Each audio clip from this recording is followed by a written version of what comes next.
Many people who move around town, you admire to have a meal at Serena Hotel, Kampala. Yeah. Now, those that were there tell us by then Serena was known as Nile Mansion. And it was very hard for you to go there and come back alive. Because it was allegedly, many today, it was more of a torture chamber, and many people lost their lives in that place that now many cherish to spend a night, many cherish to go and visit, but the history, the dark history of that place still remains. And Archbishop Janan Rumu, plus many bishops that day who are locked up in one of the upper rooms, will never forget, because he met his death. From there, when he was removed from a hall where many bishops had come because they were called upon, now they never saw him again, only later to discover that he was involved in an accident which is believed to have been stage managed. That he was killed, then an accident was stage managed. And that news covered not only Uganda, Africa, but the entire world. Now, one thing I've come to understand, death brings power. At times. When Jesus Christ was killed, the gospel did not end. When Janan Rumu was killed, it rose international attention, religious attention, because even bishops, that some of them who had cowardized came out to speak. And that is the great son we are commemorating today in Muchunu, in Kitgum district. And of course, yes, away from that, President Museveni has accepted the role of chairperson of the African Peer Review Forum for the 2026-2028 term, pledging to strengthen governance, accountability, and implementation of reforms across the continent. In his acceptance speech, he said, quote unquote, "I accept the responsibility of chairperson of the African Peer Review Forum of Heads of State and Government." And of course, yes, he was represented by Vice President Jessica Alupo. He also thanked his predecessor, Abdel Majid Toboni, and the people of Algeria for exemplary leadership and stewardship of the forum, noting that during Tebbone's tenure, the mechanism registered milestones, including progress toward an Africa credit rating agency and completion of multiple country and targeted review reports. And now, Robert, thank you for that thorough preamble about Janan Rumu. What do you have on the local scene today? Well, let me begin with that very story. Now, governance gaps, economic instability, and unconstitutional changes of government are the critical issues facing Africa. Uganda is stepping into a continental role that directly addresses them with the assumption of the chairmanship of the African Peer Review Mechanism. Vice President Jessica Alupo assured Africa Union delegates of the Uganda's capacity to deliver while presenting the Africa Peer Review Mechanism in Addis Ababa on behalf of President Yoweri Museveni. On the evening of Saturday, Vice President Jessica Alupo appeared before African leaders to present that reflection. Across Africa, questions are whether governments are managing public resources properly, are institutions strong enough on economies, and are they creating jobs for the young people? The Africa Peer Review Mechanism answers those questions thoroughly through peer evaluation, from managing oil and mineral wealth to controlling inflation and strengthening democratic systems. These are the real issues under scrutiny. As Uganda now takes over the Algerian president, the responsibility of steering those sensitive conversations remain apparent. Alupo reaffirmed Uganda's commitment to ensuring the mechanism has results. But what does this mean in practical terms? Uganda's Africa Peer Review Mechanism focal point minister Amos Rugorobi said the mechanism is about leadership holding each other accountable. As Uganda chairs the mechanism for the next 2 years, the broader goal is to reduce instability, strengthening institutions, and ensuring Africa's growth benefits its people. The government has agreed to compensate Bunyoro Kitara Kingdom with 30 billion shillings for 8 square miles of land covering Kakumiro Town Council in Kakumiro District. The Prime Minister of Uganda, Reuben Nabbanja, informed the people of Kakumiro that the sitting tenants on the land will be allocated the land titles by government. Nabbanja was presiding over the victory celebrations of the Kakumiro Mayor-elect Fred Mwesigwa. Kakumiro District is part of the former Buyaga and Bugangaizi constituencies, counties that were officially returned to Bunyoro Kitara Kingdom from Buganda Kingdom in 1964 following a referendum vote.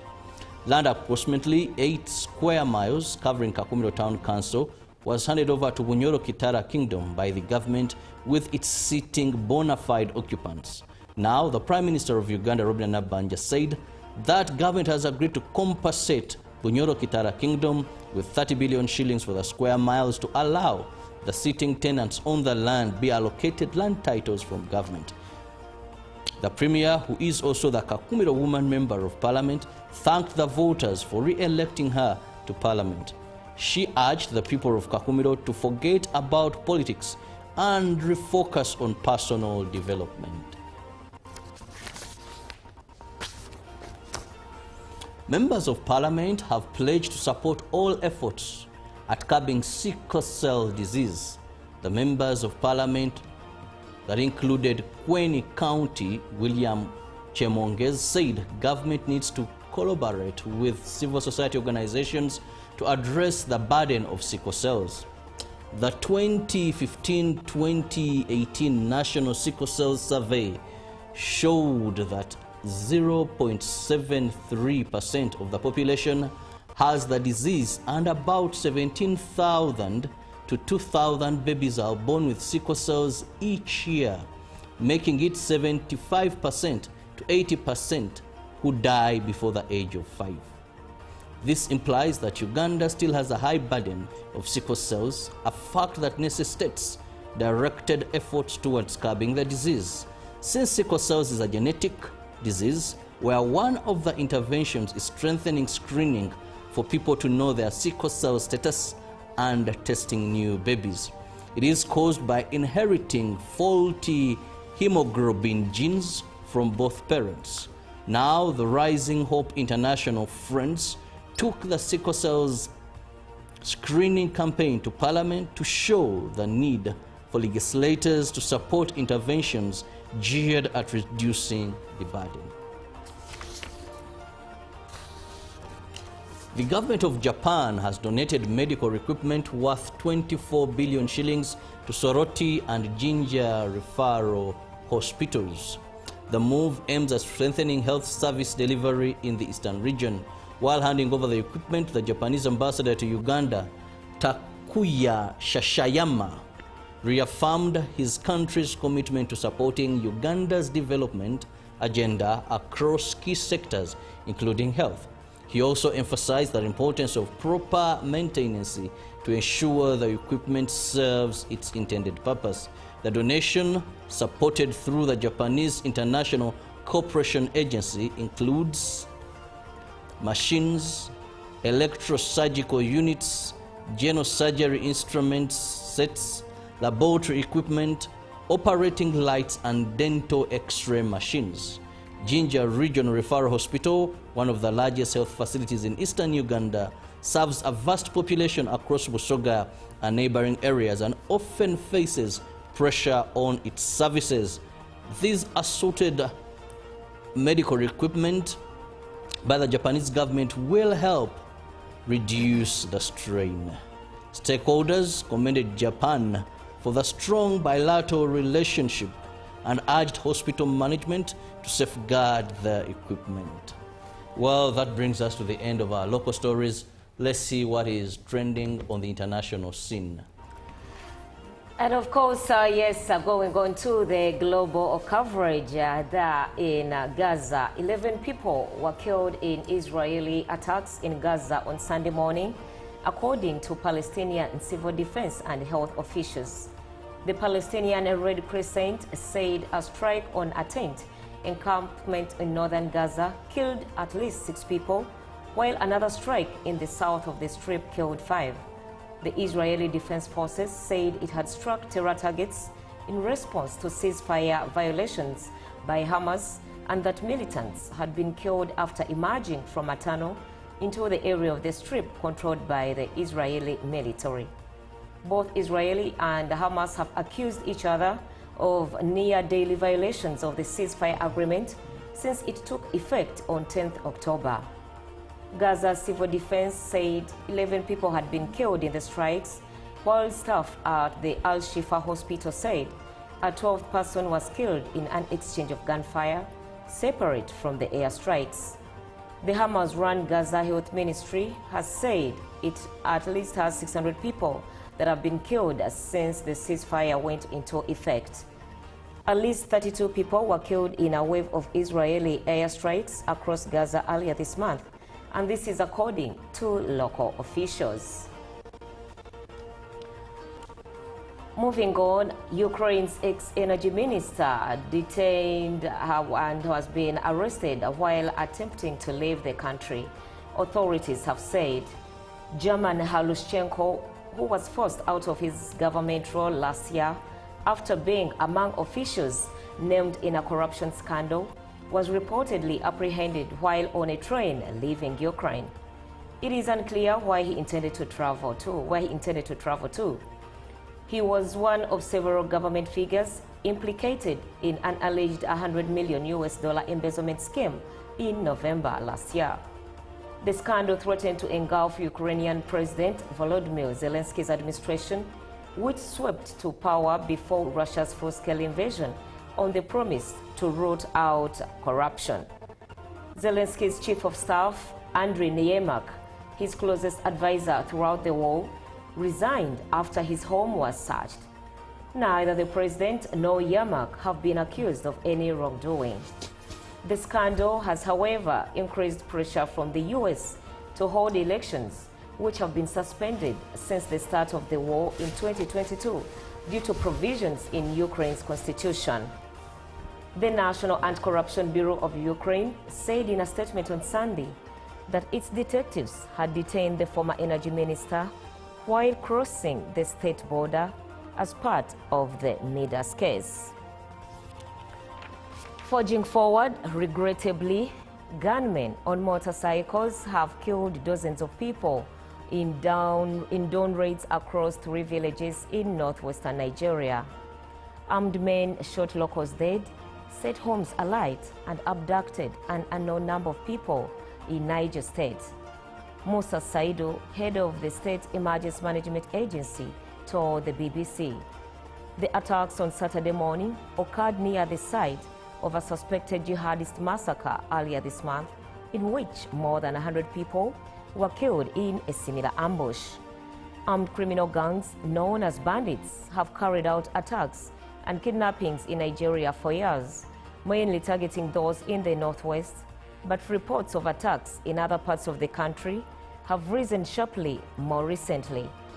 Bandits swooped on the village of Tunga Makeri early in the morning before striking the nearby villages of Konkoso and Pisa, as the local officials said. Police said 6 people were killed in one incident and 20 more in the attacks on Konkoso and Pisa. Officials confirmed at least 29 people had been killed as of Saturday. But Saidu said that the death toll could even rise. And that brings us to the end of our global coverage. Robert, please take us through what the press holds this early morning. Well, there is so much interesting stories in the New Vision this morning. More so, it is time to reflect on your school. Is it anywhere where you went to school? Let's begin with over 160 job offers. So if you're there, the New Vision has job offers for you.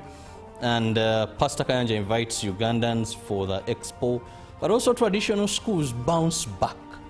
Yes, traditional schools bounce back. And Museveni asks NRM leaders to promote wealth creation. Now, some good news here, though we wait for the light at the end of the tunnel. Prime suspect found with UCU's, that is Dean's property. Now, if that is the prime suspect, and we hope they can connect him to the scene, and then justice is expedited. Still, Uganda commemorates Janan Lumu Day. Moving on here, allow me look at some of the best schools briefly in region, and I'll go to Uganda, St. Mary's College Kisubi and Seta High. Best there.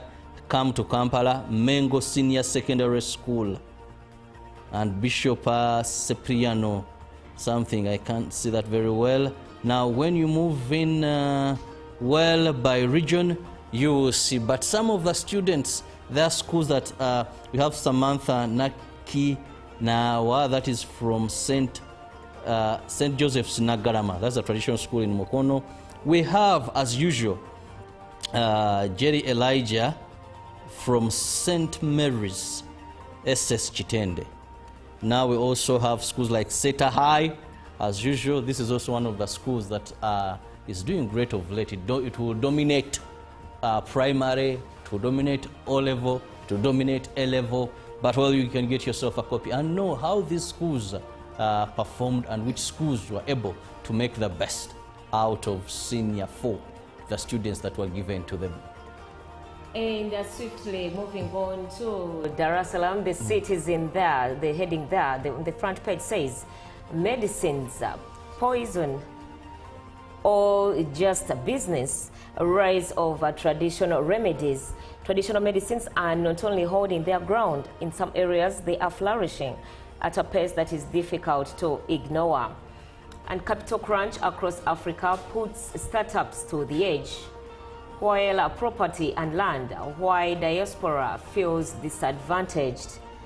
And new import curbs position Tanzania to grow local industry. That is in the Citizen. And forging forward to the Daily Nation, there in the pictorial there holds a lady who looks to be starving, and it says starving amid plenty.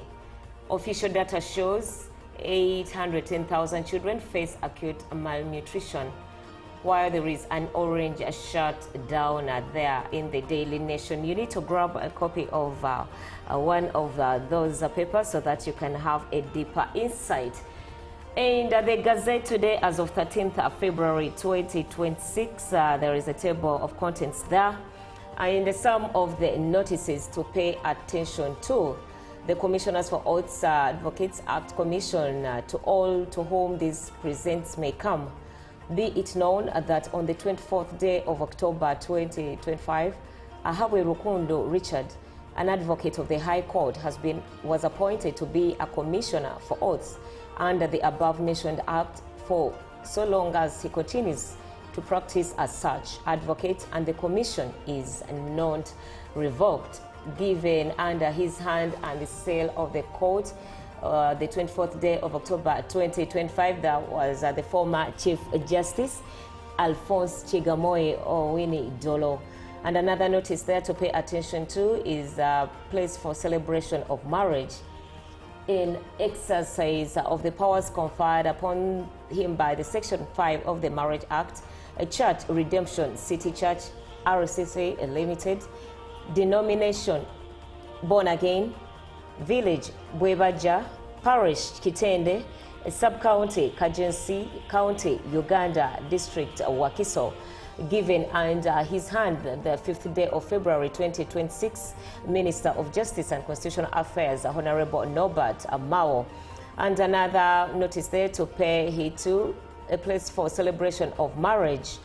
The church is Kisoro Community Church, denomination Born Again, village Nyagashinge, parish Nyagashinge, sub-county Northern Division, county Kisoro Municipality, and the district is Kisoro. Let us now take a breather as you sip on your Ugandan coffee. Remember, we are proudly brought to you by the Ministry of Agriculture, Animal Industry and Fisheries. For now, listen to Larry Cherry featuring Moon G as they are saying, it is a gospel lover. Good morning once again. Live from UBC Studios in Kampala. Alupo reaffirmed Uganda's commitment to ensuring the mechanism has results. But what does this mean in practical terms?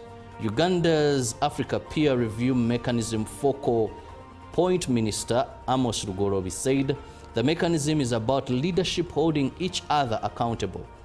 As Uganda chairs the mechanism for the next 2 years, the broader goal is to reduce instability, strengthening institutions, and ensuring Africa's growth benefits its people. The government has agreed to compensate Bunyoro Kitara Kingdom with 30 billion shillings for 8 square miles of land covering Kakumiro Town Council in Kakumiro District. The Prime Minister of Uganda, Ruben Nabanja, informed the people of Kakumiro that the sitting tenants on the land will be allocated the land titles by government. Nabanja was presiding over the victory celebrations of the Kakumiro Mayor-elect Fred Mwesigwa. Kakumiro District is part of the former Buyaga and Bugangaizi constituencies, counties that were officially returned to Bunyoro Kitara Kingdom from Buganda Kingdom in 1964 following a referendum vote. Land approximately 8 square miles covering Kakumiro Town Council was handed over to Bunyoro Kitara Kingdom by the government with its sitting bona fide occupants. Now, the Prime Minister of Uganda, Ruben Nabanja, said that government has agreed to compensate Bunyoro Kitara Kingdom with 30 billion shillings for the square miles to allow the sitting tenants on the land be allocated land titles from government. The Premier, who is also the Kakumiro Woman Member of Parliament, thanked the voters for re-electing her to Parliament. She urged the people of Kakumiro to forget about politics and refocus on personal development. Members of Parliament have pledged to support all efforts at curbing sickle cell disease. The members of Parliament that included Kweni County, William Chemong